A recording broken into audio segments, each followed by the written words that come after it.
আসসালামু আলাইকুম। অল বাংলা 24 চ্যানেলের পক্ষ থেকে আন্তরিক শুভেচ্ছা ও অভিনন্দন। হ্যাচারির কিছু নিয়মকানুন নিয়ে আলাপ আলোচনা করব। তো প্রিয় দর্শক বন্ধুরা, চলুন মূল প্রসঙ্গে যাই।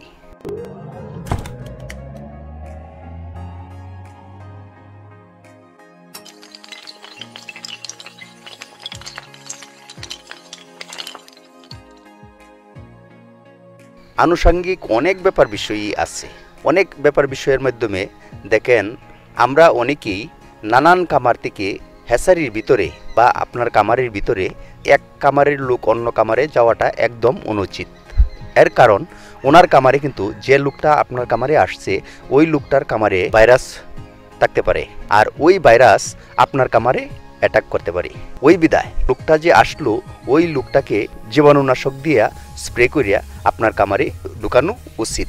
তাছাড়া বাহির থেকে কোনো জীবজন্তু আপনার কামারে প্রবেশ করে কিনা ওইসব ব্যাপার বিষয়টাও আপনাদের ফলো করা উচিত। যেমন হ্যাচারি করতে গিয়া হ্যাচারির যে গড়টুকু থাকবে ওই গড়ের মাধ্যমে কোন জায়গায় কোন বাসায় বলেন আপনারা জানি না, তো আমাদের ময়মনসিংহ নান্দাইলের বাসায় বলে সিগা, মানে রাত্রের বেলা আসে ওই সিগায় কিন্তু বাচ্চা যে বাহির হয় ওই বাচ্চাকে খেয়ে ফেলে।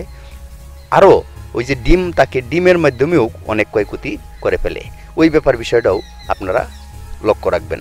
বাহির থেকে যে কোনো শুধু চিগানা, বিড়াল, কাক, শেয়াল ওইসব ধরনের প্রাণী, অর্থাৎ বনে বাস করে, জঙ্গলে বাস করে, বন জঙ্গলে বাস করে, এরকম ধরনের প্রাণী যদি আপনার কামারে ভিতরে প্রবেশ করে তাহলে আপনার কামারে রোগে আক্রান্ত হতে পারে। তো বন জঙ্গলের পশু পাখি যাতে আপনার কামারের ভিতরে প্রবেশ না করতে পারে ওই ব্যাপার বিষয়টা আপনারা কড়া নজরে দেখবেন। সবচেয়ে ভালো বাহির আউট কোনো লোককে কামারের ভিতরে না ঢুকানোটাই ভালো, অর্থাৎ হ্যাচিং করে অন্য আউট লোক না ঢুকানিটাই সর্বোচ্চ উত্তম বা ভালো। আউট লোক ঢুকলে আরও কিছু প্রবলেম হতে পারে। কে আপনার শত্রু, কে আপনার আপনজন চেনা বাড়ি মুশকিল। দেখা গেছে একটা হ্যাচিং করে ঢুকলো একটা লোক, ঢুকে দেখা গেছে আপনি মেশিনের মাধ্যমে ডিম উৎপাদন করতেছেন, মেশিনের সাহায্যে ডিম উৎপাদন করতেছেন। আপনার কন্ট্রোলার মাধ্যমে দেখা গেছে কন্ট্রোলের তাপমাত্রাটা বাড়ায়া তুইয়া চলে গেছে। ওই ক্ষেত্রে কিন্তু আপনার ডিমগুলি নষ্ট হইতে পারে।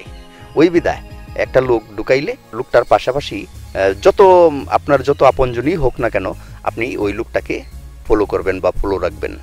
আর এইভাবে কিন্তু বিভিন্ন হ্যাচারির বিভিন্নভাবে ডিম নষ্ট হইতেছে বা হয়, এরকম কিছু পাওয়া যায় বা পাওয়া গেছে। ওই বিদায় কিন্তু আমি আজকে আপনাদের সামনে এই কথাবার্তাগুলি বলতেছি।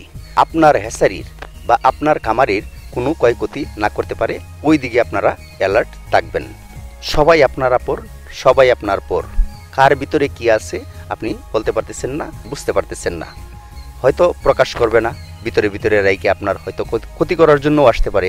ওই বিদায় কামারের ভিতরে লোক প্রবেশ করলে খুব সতর্কতার সহিত কামারের ভিতরে বা হ্যাচিংঘরের ভিতরে লোক প্রবেশ করাবেন। আরেকটা ব্যাপার বিষয় হইল, আমরা যারা মেশিনের ডিম থেকে বাচ্চা উৎপাদন করি সর্বক্ষণ ডিম যে স্টের মাধ্যমে দিবেন, চিকন মাথাটা নিচ দিকে দিবেন আর মোটা মাথাটা উপর দিকে রাখবেন। এমনিভাবেই আপনারা ডিমগুলি বসাবেন। কুয়েল পাখির ডিম যদি হয় 14 দিন বয়সে হ্যাচিংয়ে নিয়ে যাবেন। হাঁসের ডিম যদি হয় 18, 19 বা 20 দিনের দিনও বেডে নিতে পারেন, বা আপনার হ্যাচিং মেশিন যদি থাকে হ্যাচিং মেশিনে নিতে পারেন। ওইভাবেই আপনারা হ্যাচিং ব্যবসাটা চালিয়ে যেতে পারেন। লাভ লস মিলেই কিন্তু ব্যবসাটুকু আমরা চালিয়ে যেতেছি। দেখেন কিছুদিন আগে লকডাউন ছিল, লকডাউনের সময় ভালো একটা ক্ষয়ক্ষতি, ভালো একটা জায়জামেলার মাধ্যমে অনেক ব্যবসায়ী ছিল।